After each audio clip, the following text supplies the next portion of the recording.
Almost 25 years of marriage, my marriage ended. I never thought I would be that girl. I think for most of us, there isn't one big defining moment, and it creeps in quite slowly.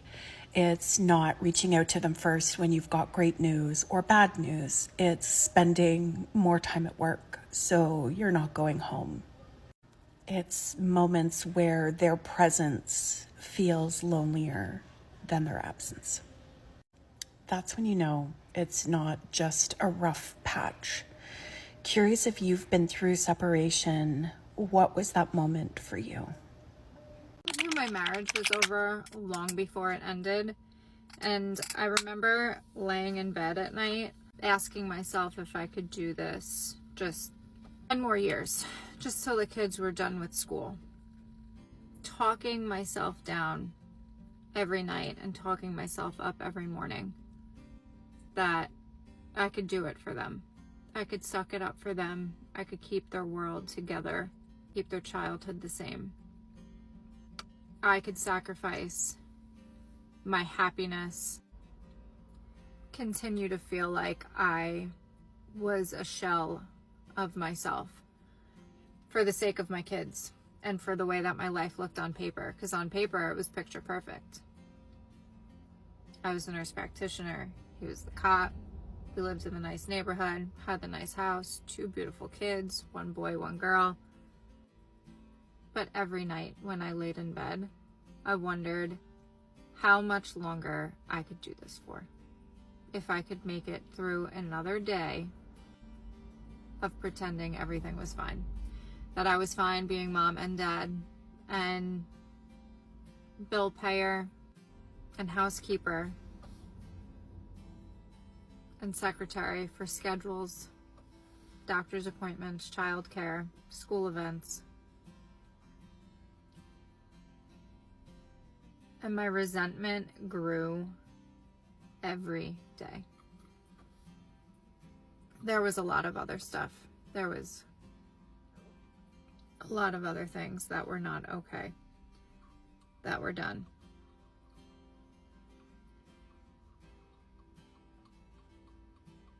And I don't know if I'll ever speak on those for the sake of preserving the image of my kid's other parent, for them, not for any other reason. I don't know if I will share that one day. I haven't really unpacked all of that. But something happened that I couldn't anymore. I couldn't pretend anymore. A lot of things happened that I couldn't pretend anymore, but there was one event that I couldn't share a home anymore with the person I thought I was gonna spend my life with. Someone that I knew since I was 14. And so I say all of this to say, if you find yourself in a similar position, you're not alone. You are so not alone in wondering how much longer you can do this, how much more you can put up with, how you'll ever make it through, that it just seems so much easier to stay, that how are you going to afford it? How are you gonna, it all seems impossible and so overwhelming, but the only thing that I can say is once you start, you figure it out. There is another side, there is a breakthrough, and you just do it. It's not easy. It's not easy by any means.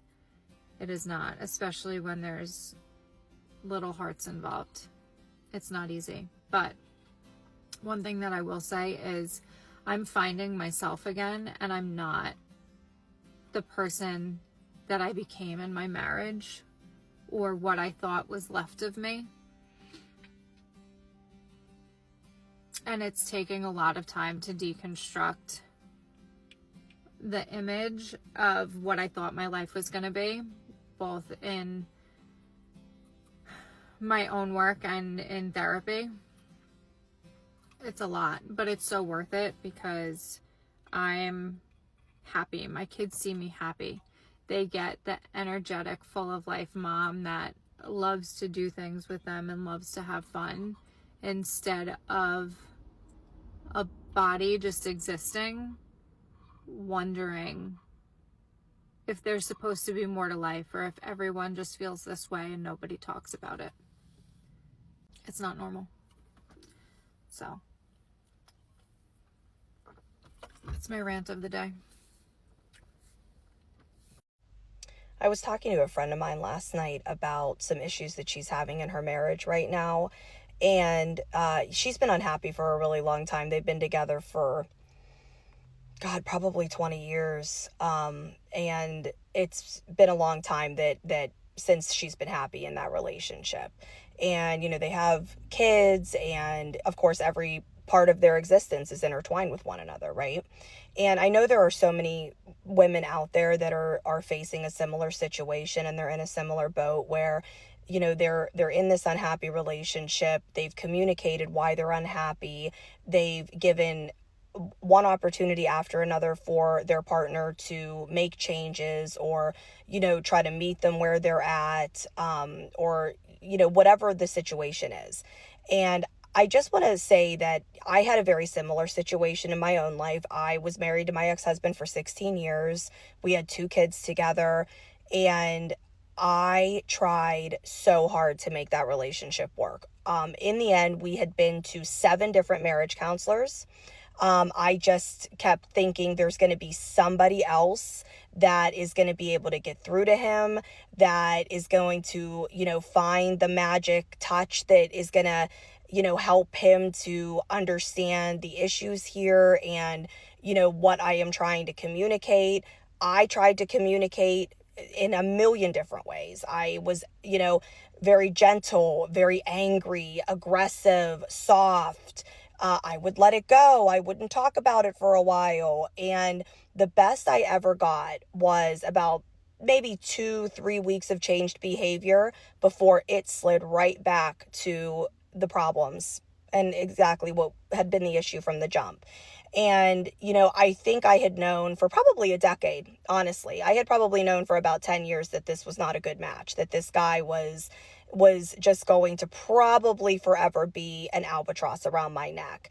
And I can tell you that the way that person dimmed my light and made it like it was so hard to do anything with this person, like trying, and everybody's situation is different. Everybody's, got unique challenges in their own relationship. For me personally, I had a partner that was quite a bit older than me, but was looking for something somewhere between, like, I think like a mother and a secretary. And I just didn't have a partner. I never had a partner. And initially, I think that didn't dawn on me. But as I got older, I was like, this is crazy. I don't know why this person lacks any kind of ambition or motivation to build a life together. And that was ultimately the situation. I mean, that person was never, ever going to step up and be the person that I needed. And, you have to do what's right for you. And, both options are hard. Staying is really hard because what are you going to do? You're going to continue down this path. Like, trust me when I tell you, these people, if it's a partner where you have communicated and they are just not interested in working on it, they will drain every ounce of life you have in you rather than change. Like, they do not care. And this whole thing about, like, yeah, the husband secretly hates the wife, like, 100%, I look back on that and I think, God, not only did he not love me, he didn't even like me. I mean, I couldn't do what he did to me to another person ever. Even somebody that I didn't like, I don't think I could do that to them. And so staying in a relationship like that is hard, and leaving is obviously hard. Rebuilding a life without that person and starting over is hard. But you know what the right choice is, and you know what you need to do. And it doesn't matter if nobody else supports that, and it doesn't matter if nobody else is going to have your back on that. It's something that you need to do for yourself, and you deserve to be happy. And fuck what everybody else is saying. I got no support from my family whenever I made that choice. You know, it was a very lonely road. Thank God for my girlfriends. They got me through it. You know, but you're going to be okay. I can tell you I'm, what am I, 5 years out now, and I could not fathom spending another day with that person. So, like, girl, do whatever you got to do. You're going to be okay. How I knew it was time for a divorce, we're going to talk about that as I take my braids out. So people ask me that, and I always say, your body keeps the score. That's the first thing that you need to know, that your body keeps the score. I was always so physically sick when I was intimate with him. During and after, I'm talking about nauseous, vomiting, body chills, aches, pains. I would be in the bathroom for like an hour after. Always. And not only that, I never finished, if you know what I mean. I could not. And I was so concerned that something was wrong with me. So I went to the doctor, got every single test done you could possibly get done. Is it endometriosis? Do I have some sort of cervical condition? What is it? I'm talking blood work, ultrasounds. There were so many days that I sat up and I cried and I worried and I researched, is something wrong with me? And the whole time my body just fucking hated him. Nothing wrong with me, everything wrong with him. Not only that, so that was the first thing. And I can go on and on and on about that.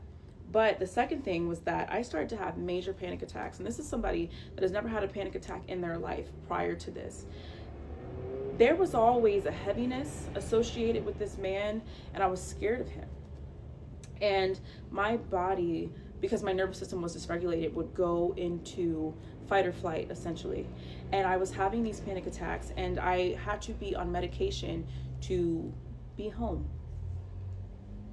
I had to be medicated to deal with this man. And I want you to understand the depth and gravity of that. This is the man I'm supposed to feel the safest with as we share a home together. And I had to be medicated.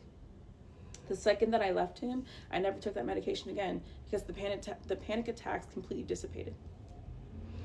I am now able to have intercourse and it be the most sensual, magical, safest space for me, and that's something I haven't experienced in a really, really long time. The difference is, though, now I know that your body keeps the score. I know that we want so badly for things to work out how we want them to work out, but I think I finished every single video with this, that life goes the fuck on, and the things that we want for ourselves are often wrong, in accordance with God's plan anyway. So the number one thing that I would tell y'all is what you already know.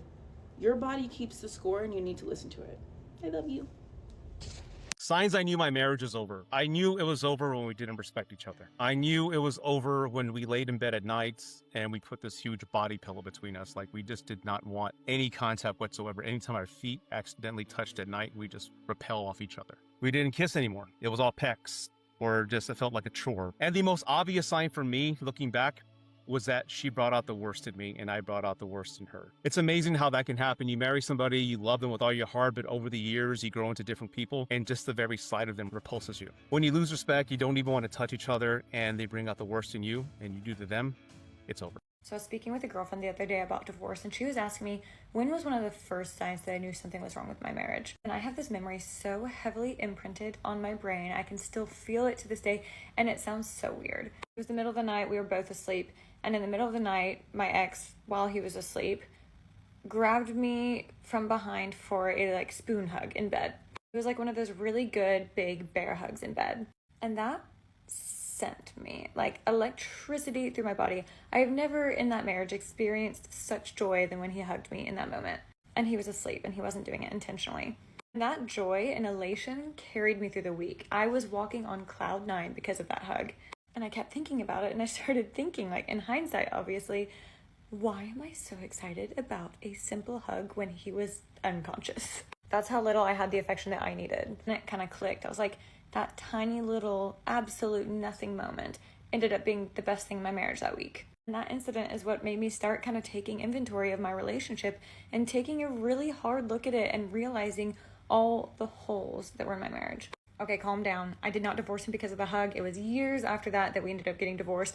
But it was just one of those things that kind of started getting my brain thinking. We all kind of have those like dominant moments, don't we? Where something happens that makes us start thinking about all of these other things that we need to be thinking about. Like you've woken up and you can now actually see your relationship for what it is. Anyways, it's such a random moment, but I've never forgotten that feeling. And it's different for everyone. Everyone has one of those like first aha moments, and it's usually something really small. So if you're watching this, this is your reminder to go and hug and kiss your partner and tell them how much you love them. Okay, love you, bye. Get up. No, and I'm not gonna. go do No, the I'm not gonna dishes. do. Melissa, I come home from work. The house is all dirty. What do you do all day? I've been working. Working? Just because you go into work and I work off my computer doesn't mean anything. Working? It looks like you haven't been working because the house is all dirty. The dishes are still out. How about you go clean them? Like, because it's your dishes? job. Those are your dishes. I don't care. It's your job. It's You're the not woman. my job. I'm You your are the wife. woman. Ever since we've gotten married, why have you started acting like this? You are the woman. It's your job. You know what? I'm gonna go find another woman, alright? Go It ahead. doesn't even matter. Go ahead. A I woman don't that care. actually does her I'd rather job. be with someone that does 50-50 and doesn't think the I'll actually women. go get someone that does her job. Okay, in the good. house. You go find someone. Good. Like, Good cleans luck. the house Good and luck does the finding dishes. someone that's gonna put up with your bull. It's not bull. Now get up. I'll make you do the dishes. No, How you're about not that? making me do anything. How about you get up away and from go me, get Tom. the dishes? Don't touch me. Get up. No, and I'm not gonna. go do No, the I'm not gonna do dishes. anything. Back away from me. I'm It's your serious. job. It's not my job. Then get out of my house. Okay, I will.